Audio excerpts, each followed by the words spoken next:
ओम नमो भगवते वासुदेवाय नमः। नमस्कार दोस्तों, स्वागत है आपका मेरे चैनल में।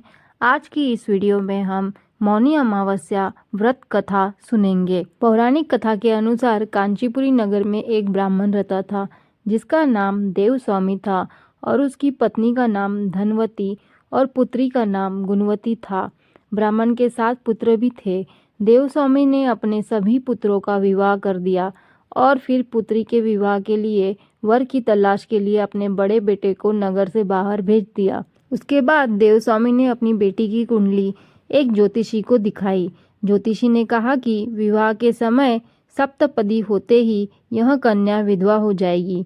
यह सुनकर ब्राह्मण दुखी हो गया। उसने उपाय पूछा। ज्योतिषी ने कहा कि इसका उपाय सिंहल द्वीप निवासी सोमा नामक धोबिन के घर बुलाकर उसकी पूजा अर्चना करके ही संभव होगा। तभी देवस्वामी ने अपने सबसे छोटे बेटे और पुत्री को सोमा धोबन को घर लाने के लिए सिंहल द्वीप भेज दिया। दोनों भाई बहन समुद्र तट पर पहुंचे, लेकिन समुद्र को पार नहीं कर पाए और भूख प्यास से एक वट वृक्ष की छाया में बैठ गए।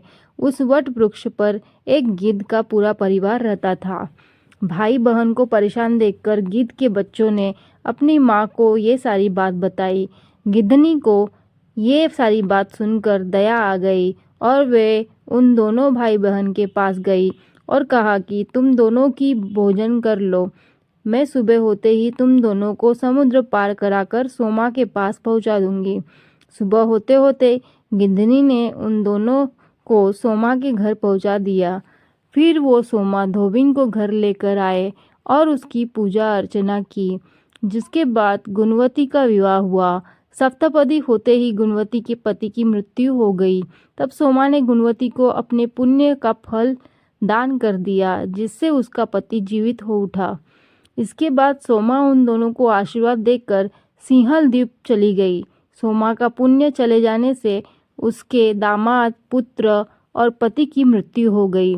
तब उसने एक नदी के किनारे स्थित एक पीपल के पेड़ के नीचे विष्णु भगवान की पूजा की और पीपल की 108 बार परिक्रमा की।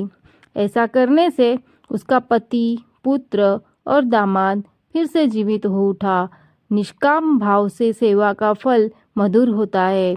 इस व्रत का यही लक्ष्य है। वीडियो अच्छी लगी हो तो लाइक जरूर करिए और चैनल पर पहली बार आए तो सब्सक्राइब करना ना भूलिए।